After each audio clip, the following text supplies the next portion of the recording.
Maoist party ప్రకటన నేపథ్యంలో సమావేశం అన్నారు.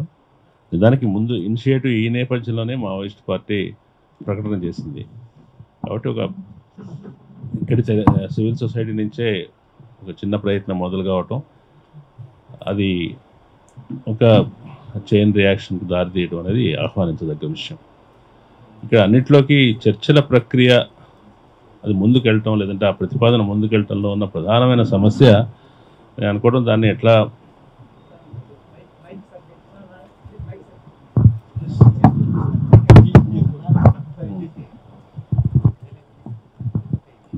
మనం ఆ ప్రతిపాదనని ఎట్లా ఆర్టికులేట్ చేస్తాం అనేదే ప్రధానమైన సమస్యనే అనుకుంటున్నాను నేను.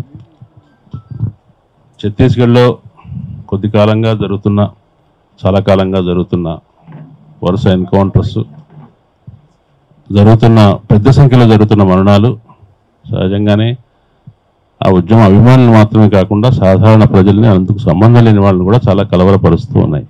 ఎప్పుడైనా పెద్ద సంఖ్యలో ప్రాణ నష్టం జరిగినప్పుడు, దాంట్లో ఒక ప్యాటర్న్ ఉన్నప్పుడు ప్రజలు వాటిని గుర్తిస్తూ ఉంటారు, వాటిలో ఉండే తీవ్రతని. అందువల్ల ఎందుకు ఇట్లా జరుగుతున్నాయి అనే ఒక కలవరం ఉన్నది.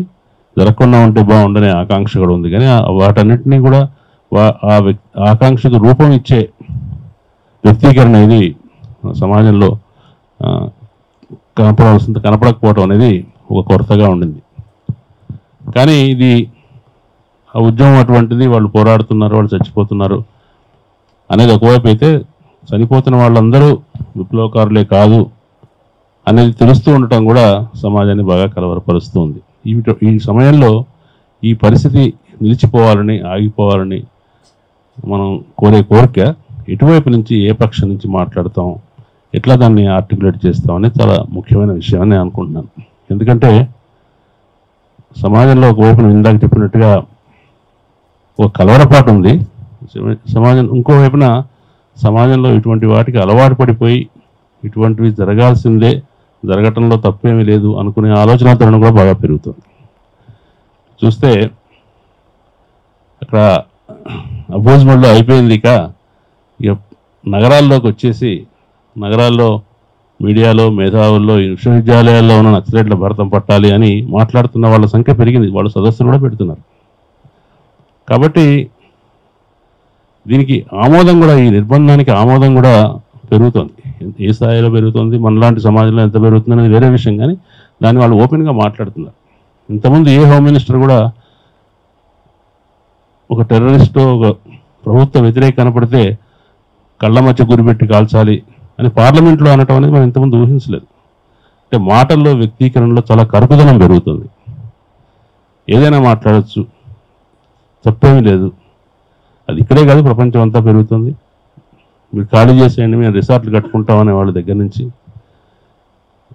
బలవంతంగా లొంగదీసి చర్చలకు తీసుకెళ్ళటం, ఉక్రెయిన్ వాడిని తీసుకెళ్ళినట్టుగా, ఒకవైపున చర్చలు జరుగుతుండగానే బాంబు దాడులు చేయటం, గాజాలో చేసినట్టుగా ఈ కరుకుదనం అనేది ప్రపంచం అంతా పెరుగుతున్న సమయంలో ఈ విప్లవకారులు అనే దానికి గతంలో ఉన్నంత నైతిక బలం లేకుండా చేయడానికి చేసే ప్రయత్నం జరుగుతున్నప్పుడు మనం ఎక్కడి నుంచి మాట్లాడతాం అనేది చాలా ముఖ్యం అనుకుంటున్నాం. అంటే ఎక్కడి నుంచి మాట్లాడితే మన మాటకి ఎక్కువ విలువ ఉంటుంది, మనం ఎంతో కొంత సున్నితత్వాన్ని సమాజంలో తీసుకురాగలుగుతాం, లేకపోతే సున్నితంగా ఆలోచించినట్టు చేయగలుగుతాం అనేది చాలా ముఖ్యమైన విషయం అనుకుంటున్నాను.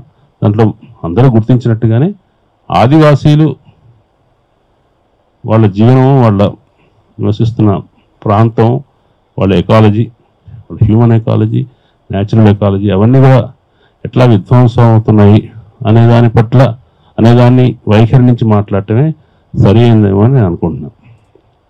అది ఆదివాసులను ఎట్లా రక్షించుకుంటాం, కొలాటరల్ డ్యామేజ్ జరగవలసిందే ఏమైనా కానివ్వండి అనే పద్ధతిలో అక్కడ జరుగుతున్న పరిణామాలు చూస్తున్నప్పుడు ఎట్లా మనం ఆదివాసులను రక్షించుకుందాం, ఆదివాసుల ప్రాణాలను రక్షించుకుందాం, ఆదివాసుల మీద జరుగుతున్నటువంటి దారుణమైన దౌర్జన్యాల్ని నివారిద్దాం అనే ఒక స్లోగన్ ద్వారా మాత్రమే అక్కడ శాంతిని నెలకొల్పాలి అనే సిద్ధాంతం అనే ప్రతిపాదన చేయడం మంచిదని నేను అనుకుంటున్నాను.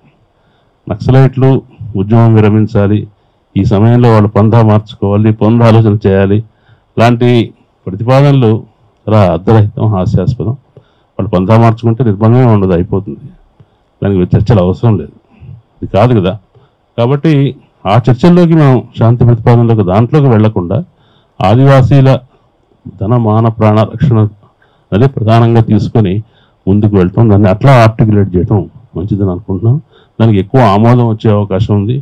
చూస్తున్నాము ఒక్కసారి మనుషుల ప్రాణాల కంటే కూడా నెమళ్ళు జింకలకు విషయంలో ఎక్కువ స్పందన ఉంది. అది ఉండకూడదని కాదు, న్యాయమైందే. కానీ మనుషులు అట్లా కనెక్ట్ అవుతారు, దేనికి కనెక్ట్ అవుతారో, దేనికి కనెక్ట్ కావో, దేనికి స్పందిస్తారో, దేనికి స్పందించారో మనకు తెలియట్లేదు. ఈ అంటే 97లో 95లో మిడ్ 90స్లో ఉన్నట్టుగా పరిస్థితి వాళ్ళ లేదు. మనం ప్రజల్ని కదిలించడానికి, స్పందింపజేయడానికి ఎక్స్ట్రా ఎఫర్ట్ పెట్టాలి. మనం మాట్లాడే మాటల్లో ఎక్కువ జాగ్రత్త తీసుకోవాలి, ఎక్కువ వ్యూహాత్మకంగా ఉండాలి, ఆర్టికులేటివ్గా ఉండాలి. ఇది ఈ జాగ్రత్త మనం ఈ ప్రక్రియలో తీసుకోవాలని చెప్తూ థ్యాంక్ యూ.